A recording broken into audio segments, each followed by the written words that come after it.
Welcome back. Darren here. In this video, 12 favourite post-punk movies. As with my punk rock movie list from a few months back, dramatic features only. No live stuff, concert movies or documentaries. This being post-punk, a decidedly slippery concept to pin down. It's not a definitive list, just one person's opinion. So expect omissions, surprises, and the odd contentious call. I'm taking Simon Reynolds' Guide to Post-Punk, that's Rip It Up and Start Again, as my jumping off point. But the 78 to 84 of the title doesn't really acknowledge the drip influence of post-punk beyond that. Gothic rock, industrial music, synth pop and electronica, indie pop, etc. There's a whole cultural and aesthetic side to post-punk which reaches out further than just music into literature, the visual arts and inevitably filmmaking. So expect a few purely cinematic takes on the post-punk blueprint here, but I'll be maintaining a musical link wherever possible. So let's begin, as ever, unranked and proceeding chronologically. At 1 from 1979, a huge year for post-punk album releases. Unknown Pleasures, Fear of Music, 154, Metal Box, Entertainment, Three Imaginary Boys, Live from the Witch Trials. You get the picture. This is Radio On by Chris Pettit. A perfect time capsule movie catching Britain in the dying days of the post-war consensus, the dawn of Thatcherism. This is an episodic road movie. Our protagonist Robert driving from London to Bristol to finalise his brother's affairs after a never-explained suicide. Like much of the post-punk music of this period, Radio On looks to Europe for its influences. A soundtrack heavy with Kraftwerk and Berlin period Bowie. Its look, pure new German cinema of the 70s, shot in fact by Wim Wenders' regular cameraman Martin Schaefer in beautiful, deeply etched black and white. A few scenes aside, a brief musical cameo from Sting, an edgy encounter with a highly strung squaddy on the lam. This is glacial stuff. The plot incidental to the journey, to the view from a moving car, interrupted only by sporadic interactions with fellow travellers and sundry lost souls. This type of slow cinema is not everyone's cup of tea, but the look, the atmosphere and the fabulous soundtrack make it a purely sensory treat, if nothing else. Heavy with some of Stiff Records' biggest artists and hits of that year, Ian Dury, Lenny Lovitch, Reckless Eric and his incredible Whole Wide World, they all feature. Radio On sticks out a mile amongst the dreary British cinema of the tail end of the 1970s. Cheesy sex comedies, the dregs of Hammer, big screen outings for TV sitcoms. It was misunderstood on release, but its subsequent critical re-evaluation is entirely warranted. Could this be the first genuinely post-punk movie? Decide for yourself. Second up from 1984, this is Decoder by Musha. The absolute antithesis of Radio On, Decoder is antsy, willfully jarring, dead set on transgression and an upending of polite conventions. A riff on Orwellian themes of societal control through an ever-present media, in this case, subliminal messages hidden in the in-store Muzak tapes provided by a shadowy, government-controlled corporation. Our hero, that's F.M. Einheit of Industrial Legends, Einstürzende Neubauten, he discovers how to decode these signals and replace them with industrial noise, triggering violent impulses in listeners and precipitating chaos, unrest, revolution. Decoder is a garish, noirish mashup of a grab bag of countercultural ideas and tropes of the time. There's a starring role for Christiane Falschauenau, author of 1979's Wir Kinder vom Bahnhof Zoo, and the subject of the 1981 film Christiane F., starring David Bowie. Appearances too from William Burroughs, Genesis Peerage of Throbbing Gristle, and New York no-wave movie regular Bill Rice. It's gratuitously overcooked in places. The scenes of German hipsters noisily eating processed meat in neon-lit rooms are about as research as this stuff gets. Listen for yourself.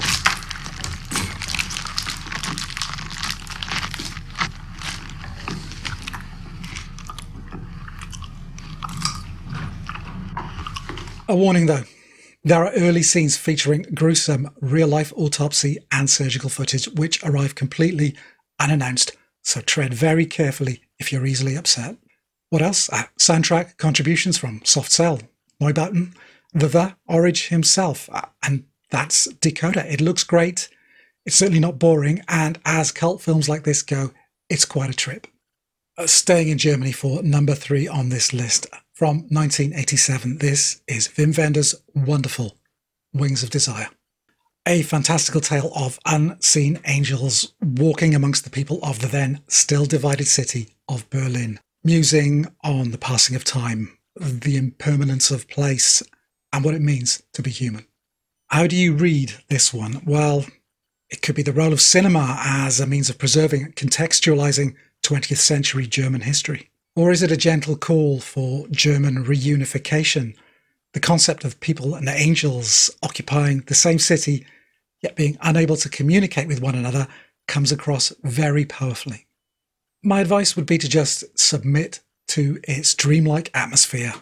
The switch between the angels' black and white Berlin and the full Technicolor version the humans inhabit is beautifully realised. And the central performances, Bruno Ganz, Otto Sander, Solveig Domartin, are pitch perfect, full of warmth, of distance, mixing empathy and self-doubt, and, yes, hope. Berlin was one of the epicenters of the Neue Deutsche Welle, the new German wave of musicians, artists, and home at this time to some very high-profile post-punk expats, namely Nick Cave and the Bad Seeds and Crime and the City Solution. They both feature performing and as characters themselves, touched by the presence of the angels around them. They integrate into the story perfectly. I unreservedly love the films of Wim Wenders. 2023's Perfect Days is a late period masterpiece. And Wings of Desire is very near the top of the pile for me. Please avoid the bullshit Hollywood remake City of Angels at all costs. So from heavens above to hell down under, at 4 on the list from 1988, Ghosts of the Civil Dead by John Hillcoat. Good luck sourcing a legit copy of this. It's streaming nowhere. It's 20 years plus since it got a DVD release, and there's no sign of a Blu-ray anytime soon. Which is a real shame, because despite being a very difficult watch, it's a powerful, prescient film about the brutality and dehumanization of prison life. Structured as a loose report reconstructing the events that contributed to a 3-year lockdown in a modern high-security prison in the Australian outback, the film casts actors alongside real-life ex-cons and is unsparing in its depiction of institutionalized violence as both a symptom and a means of control within the penal system. Hillcoat's first full-length feature, he was an active figure in Melbourne's post-punk scene at the beginning of the 80s, cutting the music video for the birthday party's Nick the Stripper, cementing what would be a lifelong friendship and creative partnership with Nick Cave, encompassing writing, soundtrack contributions, and also, in this case, acting. Nick is the psychotic Maynard, a shrieking racist adjutant transferred into the prison to increase the already simmering tension. A thoroughly unhinged high-wire performance. Expect violence, self-mutilation, graphic drug use, sexual assault, and simultaneously a critique of private companies in the penal system, the role of humanity and empathy in rehabilitating criminals who are as much victims of the system as they are products. Co-written by Cave too, with a sparse soundtrack by himself, Mick Harvey and Blixa Bargeld. A strikingly realised movie which poses serious questions without ever shirking its mission to show, not tell. Something much, much lighter at 5 in the shape of 1989's Leningrad Cowboys Go America by Aki Kaurismäki. Post-punk has a reputation for being po-faced, gloomy, deadly serious, so here I am trying to sell you a movie about a Finnish rock and roll polka band and their doomed attempt to break America. Where do I start? Well, at the very least, Kaurismäki's mixture of absurd monosyllabic deadpan humour and an Ozu-influenced stillness is entirely born of the post-punk era. European cool, Cold War tensions, just doing different. Plus post-punk's willingness to look beyond rock and roll to other musics and cultures meets its distorted mirror image here in the exotically quiffed, sharp-toed cowboys of the title. The bone-dry, surreal simplicity of Aki's more serious films is leavened here by brazen sight gags and physical comedy. Think This Is Spinal Tap via Buster Keaton, or The Blues Brothers via Dostoevsky. The hardship and suffering endured throughout the band's American tour, finally redeemed by cult stardom south of the border in Mexico. A handful of musical cameos and an appearance by Jim Jarmusch should help seal the deal if you're wavering. Lots of serious films on this list. Consider this one the joker in the pack and just let it work its gently deceptive magic on you. The 80s, the video age, VHS ultimately crowned king, and the music video becomes the de facto promotional tool for musicians of all persuasions, post-punk included. The next two entries then come from filmmakers who cut their teeth making music videos. Coincidentally too, both are genre pieces, horror films in fact, which highlight post-punk's more serious, less campy treatment of horror compared to punk. Firstly, at 6, from 1990, Hardware by Richard Stanley. A post-apocalyptic tech horror concerning the shattered remains of a military robot recovered from the irradiated wastelands, which aren't quite the lifeless junk that they appear to be. Heavily indebted to a short story from a 1980 edition of the landmark British comic book 2000 AD, a violently punkish weekly sci-fi collection home to Judge Dredd. Hardware's creators were ultimately sued for borrowing from it, and the movie's credits altered to acknowledge the story's true origins. Sporting a lurid colour palette, bags of low-budget cyberpunk trimmings, the film tempers its schlockier elements with inventive photography and some high-minded concepts that elevate it well above lesser, straight-to-video Terminator rip-offs of the period. Stanley's music video past is plain to see, with roles for Carl McCoy of Fields of the Nephilim, for Lemmy, and for Iggy Pop as the movie's unseen Warriors-style DJ stroke narrator. Ministry, Motorhead, and Pill on the soundtrack top things off nicely, making it a fun late-night B-movie pleasure even now. In pure movie-making terms, Stanley's 1992 follow-up, the greatly underrated Dust Devil, is far better. And following a period in the Hollywood wilderness, his directing comeback, that's 2019's adaptation of Lovecraft's The Colour Out of Space, suggests that Richard Stanley is still a director with, if nothing else, a keen visual style. And at 7, more high-minded horror from 1992 this time in Candyman by Bernard Rose.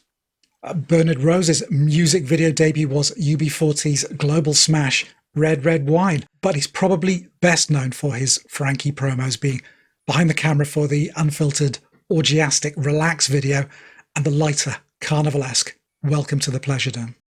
Post-punk brownie points. Well, Candyman is adapted from a short story by Clive Barker, Clive being the preeminent voice of the new fantasy horror fiction of the mid-80s post-punk peak. Candyman relocates Barker's story from his Liverpool hometown to the Chicago projects and follows a grad student researching urban legends, specifically the story of the Candyman, a hook-handed boogeyman whose persistence in the mythology of the residents of Cabrini Green may have more to it than a campfire or a cautionary bedtime tale.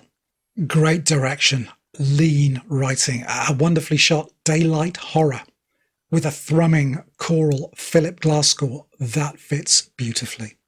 The shift to the projects lends the original story an added dimension. The residents' ghettoization, concentrating the myth, giving the nightmare added fuel to persist across the years. Virginia Madsen's character Helen, the archetypal white saviour, well-intentioned, her meddling ultimately doing far more harm than good. A collision of ideas, imagery of political and social theory with pure gothic horror. A synthesis of that grab-bag modernist eclecticism that is post-punk to the core. Rose himself is a super interesting director. Several Tolstoy adaptations under his belt, plus a Frankenstein remix that deserved much better write-ups than it got. A shout out to for the late Tony Todd, the Candyman, who passed away late last year following a long cancer battle. His performance is in the great movie monster tradition, eliciting a pathos and fragile nobility alongside the injustice that propels his bruised savagery. Another pairing next, both movies Palme d'Or winners at their respective Cannes Film Festivals, both leads scooping the top acting prize too, and both of them problematic in one respect or another. At 8 then, from 1993, and for my money, maybe the greatest film of the decade. It's Naked by Mike Leigh. A kind of toxic nocturne, the blackest of comedies, a bleak picaresque set in the remains of Thatcher's societyless Britain. Our protagonist, our guide, is Johnny, played by David Thewlis, a loquacious, feral autodidact who, fleeing a violent comeuppance in Manchester, heads to London, drifting from encounter to encounter. An ex-girlfriend, a security guard, sniffing out damaged, lost souls to terrorise intellectually, emotionally, and physically. It's a tough watch at times. Johnny's acidic, bullying worldview, an existential crisis in full flight, is by turns stingingly funny and cruelly vindictive, swinging from a puckish Marky Smith wind-up to sexual predator in a flash. An anti-hero steeped in callous, opportunistic misogyny. Thewlis is quite frankly astonishing, and the ensemble around him convincingly drawn. Catherine Cartledge, Leslie Sharp give committed, nuanced performances in difficult roles. Mike Leigh's meticulous pre-shoot improvisations and rehearsals with his actors yield powerful work throughout. Mike's longtime cinematographer, the recently departed Dick Pope, is the man behind the film's strikingly dark-hued palette. Using a film treatment known as bleach bypass, something Dick had seen firsthand whilst working on Michael Radford's 1984, there's not a red tone in sight.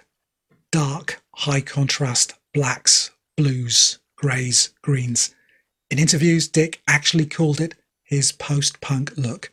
Shadowy, stark, cold. It's an amazing visual achievement. An electrifying, powerful film. Still Leigh's best, I think, but with very difficult scenes. Rape, sexual assault, violent, misogynistic exchanges. If you can navigate through all that, you'll find an exceptional piece of filmmaking. Just tread carefully. And at 9, another cinematic minefield to approach, Forewarned.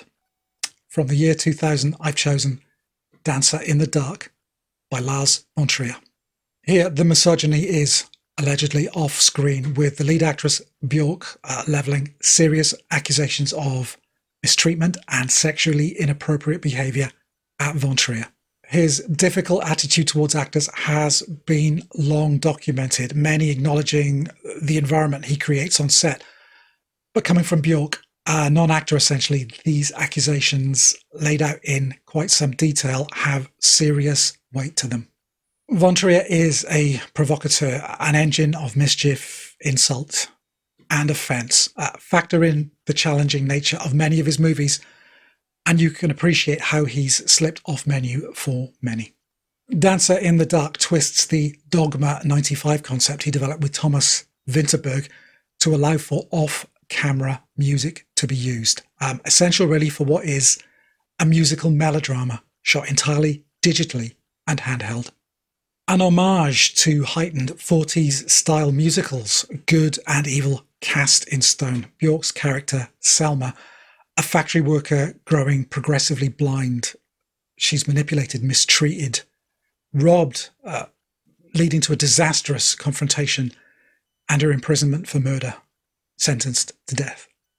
This is a Marmite film, for sure, loved and loathed in equal measure.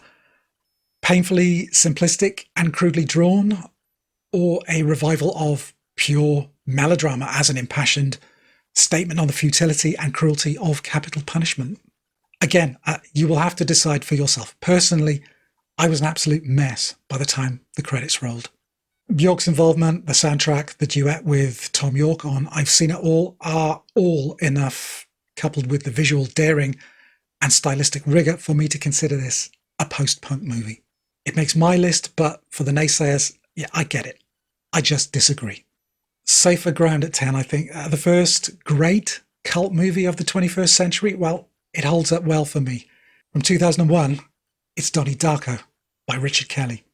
A slow starter released weeks after 9/11 and containing scenes of an aircraft disaster, it performed poorly at cinemas, only building a cult following on VHS and DVD and via increasingly well-attended midnight screenings after its initial run in theatres. Something in the air, maybe. Its release coincided with the beginnings of the noughties post-punk revival, and the movie's soundtrack featuring the Bunnymen, Joy Division, The Church, Tears for Fears, Duran Duran is steeped in first-wave post-punk and new-wave classics. An artful mashup of a nostalgic 80s John Hughes high school movie and Lynchian suburban strangeness. A circular narrative piling up teen angst and time loops, apocalyptic visions and first kisses, mental illness and quantum theory. I don't want to spoil this one, so I'll hold back a little, only to say that it involves the 28-day journey of Donnie as he attempts to unravel the mysterious visions he's been having. Is Frank the rabbit real or a product of schizophrenia? Where has he been going at night whilst sleepwalking? And is the world really going to end on Halloween? Kelly's never bettered this one. Southland Tales is an interesting overlong mess, and The Box, a Twilight Zone episode stretched to breaking point. But Donnie Darko, it hits just right. Take the director's cut if you want extra plot points expanded upon, narrative leaks plugged, but the original has enough dreamlike energy and grandstand scenes for me. Entirely responsible for the critical re-evaluation of Tears for Fears this side of the millennium. Yeah, I'm sure we all remember, in the UK at least, that Mad World cover version being Christmas #1 in 2003. Now that was weird. But real life is often weirder than the movies, isn't it? As confirmed by number 11 on this list from 2002, 24-Hour Party People by Michael Winterbottom. A comically postmodern retelling of the Factory Records story. The fourth wall abandoned, unreliable narrators everywhere, myth and hearsay as important as historical fact. The Factory story stretches from the punk rock spark of 1976 to the smoking financial ruins of the label's collapse in 1992. The focal point of the movie, if it has one, is Steve Coogan's Tony Wilson, the founder and head of Factory Records. His energy and idealism, the driver of the label's success, his naivety and financial illiteracy, the cause of its downfall. From Joy Division to New Order to Happy Mondays, from gloomy neo-gothic post-punk to pilled up Manchester and the rave boom, the film is a lot of fun. It plays fast and loose with the truth when it has to, although in the case of the Mondays part of the story, it doesn't really need to. The sex and drugs, and sometimes rock and roll, have been, if anything, downplayed. You get actors as musicians. That's Sean Harris as Ian Curtis, Andy Serkis, an unhinged Martin Hannett, and Danny Cunningham, who makes a great Shaun Ryder. You also get musicians as actors. The late Paul Ryder of Happy Mondays as a hacienda drug dealer, and Clint Boone of In Spiral Carpets as a train worker. And on top of that, you get musicians as themselves. Marquis Smith, Howard Devoto, Mike Pickering, Rowetta. The chaos and zigzagging threads are entirely in keeping with the spirit of the Factory story, the earthy humour and piss-taking, pure Manchester. Ending then at 12, a movie from a director who could have featured at any point in this list, being one of the original 80s no-wave filmmakers. For me, a post-punk movie list wouldn't be complete without him. From 2013, Only Lovers Left Alive by Jim Jarmusch. A typically languid, lyrical, romantic take on the vampire myth. Tilda Swinton and Tom Hiddleston are the married vampires, Adam and Eve, centuries old and living on opposite sides of the world to one another. Adam's deepening ennui, a disgust with the modern world, concerns Eve enough to travel to his side from Tangier to Detroit, where they consider their plight, creatures out of time, living in a world that, ironically, seems to have forgotten how to live. This is, I think, a pretty autobiographical or a personal tale from Jarmusch, a culture vulture to the core. The couple's need for untainted, procured blood, the good stuff, substituting for Jim's dissatisfaction with modern-day literature, music, and the business of making movies. His past soundtracks have looked backwards, forwards, sideways. Screaming Jay Hawkins, Tom Waits, John Lurie, Wu-Tang Clan, the Ethiopiques series, Neil Young, Elvis Presley. But Only Lovers marks the first time he's had a direct hand himself. His band Squirrel offer up a tangled mix of hefty guitar drone, doomy beats, loops, feedback, lutes, oud, an amalgam of Motor City grime and Middle Eastern melody, befitting of the movie's globe-hopping story. Jarmusch makes movies for himself, first and foremost, and this is no exception. If you've never clicked with his sparsely plotted films, heavy on mood, on look, on offbeat characters, settling into a rhythm dictated as much by the visual language, the musical accompaniment, as the script, then move along. For the fans, one of his very best. It's a call for steadfastness in a culture that is seeing humanity enter the zombie age. In dark times, oblivion can look like the only option. A wooden tip bullet carved for a vampire's heart. But there's always another story, another song, or another movie to remind you that all is not lost. Only Lovers Left Alive is both about that, whilst at the same time being that, making it the perfect movie to end with. Thanks, Jim. So they were my choices. But before you comment below, or maybe even give this video a like, a quick mention of some other movies that missed out for one reason or another. First, a film I was dying to include but couldn't because I haven't actually seen it yet. Confused? I'll explain. This is Head South by Jonathan Ogilvy.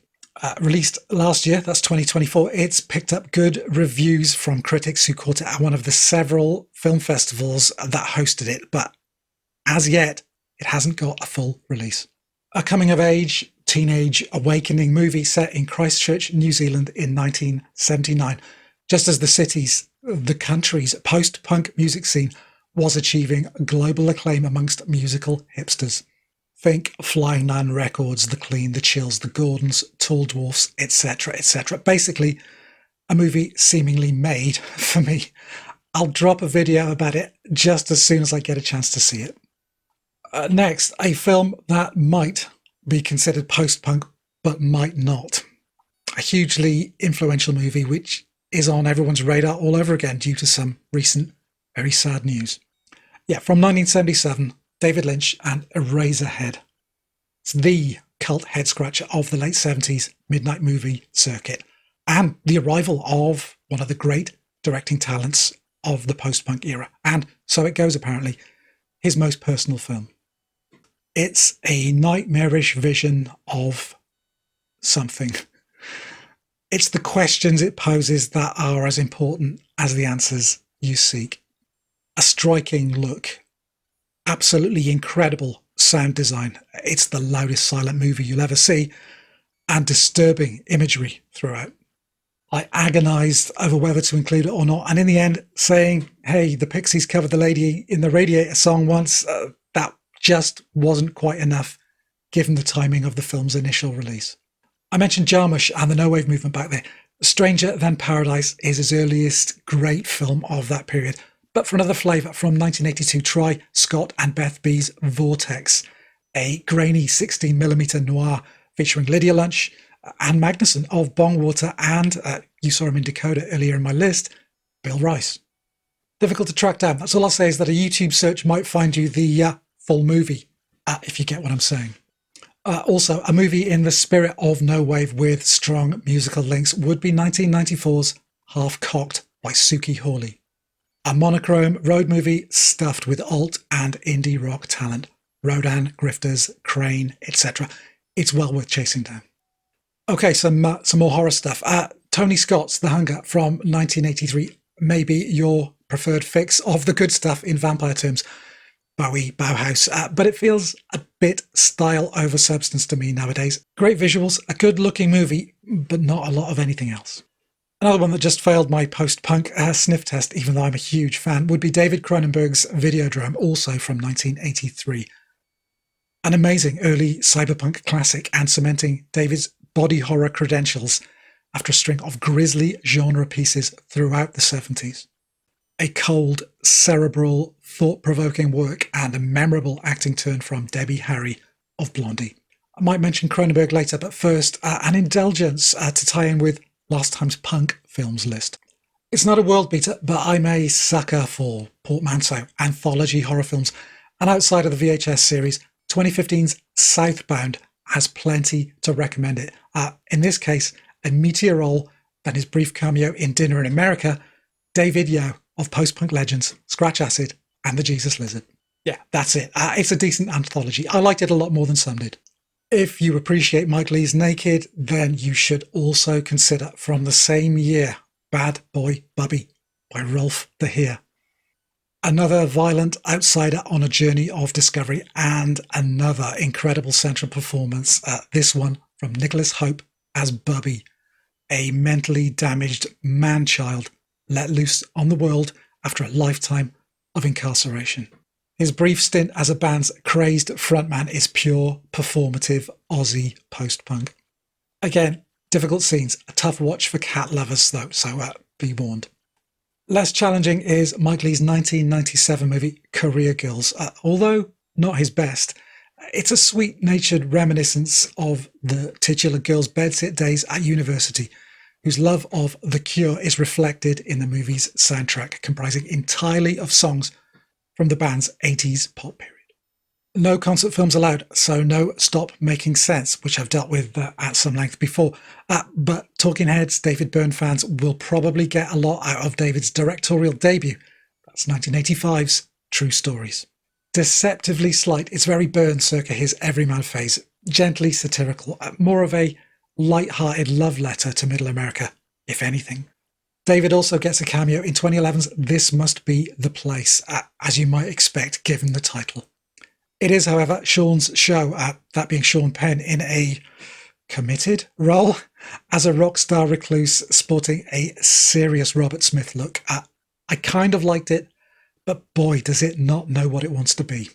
Next, post-punk did love its edgier writers, more challenging literature, and despite the unfilmable tag attached to a lot of these works, a handful have been attempted with varying levels of success. J.G. Ballard's Crash and High Rise got adaptations from Cronenberg in 1996 and Ben Wheatley in 2015. Of the two, I rate Crash a good bit higher, but both are flawed in certain respects. Your mileage may vary. William Burroughs' The Naked Lunch was also just too much to resist for Cronenberg, who's actually the perfect fit for this material. It's a ride, that's all I'll say. And Darren Aronofsky's year 2000 rendering of Hubert Selby Jr.'s Requiem for a Dream is an amazing film, only stymied by the fact that the source material is so depressingly grim that you may not reach for it too often. A discomfort movie, if ever there was one. Okay, on to biopics. I've been putting this bit off. The 2017 Morrissey, the early years movie England Is Mine, is a real dud. The time frame it covers, the lack of official Smiths backing makes it a music biopic featuring none of the songs you've actually shown up to hear. Yeah, I think even Morrissey would be lining up to call it sickening or dull. In fact, I bet he did. I just can't be bothered to find out. And also from 2007, Control by Anton Corbijn. I'm prepared to draw some flack for this, but I am not a fan of this film. The performances, the look, the music, they all nail it. It's the writing, the source material, that's Debbie Curtis's memoir, Touching from a Distance, and that feeling of another layer of tortured artist mythology being applied to someone we'll never truly get. All those things combine to leave a faintly unpleasant aftertaste for me. If you're familiar with Joy Division's music or the factors and events which ultimately led to Ian's death, then Control brings nothing new, no deeper insight, no real sense of Curtis beyond the icon he's been posthumously cast as. It's not a bad film, but for me, a disagreeable one. And I will stop right there. Maybe I let the subject matter get away from me a bit, or the open-ended nature of post-punk as a useful descriptor for anything, let alone movies, is just too much. Either way, a labour of love, this one. If you found anything to enjoy, to inspire, to think about in this video, then please think about liking and subscribing. That stuff really helps. Oh, and do comment below with your thoughts, rants, criticisms, suggestions, whatever. I'll try and respond as much as I can. I will leave it right there. Thanks very much for watching. Do take care, and I hope to see you again very soon.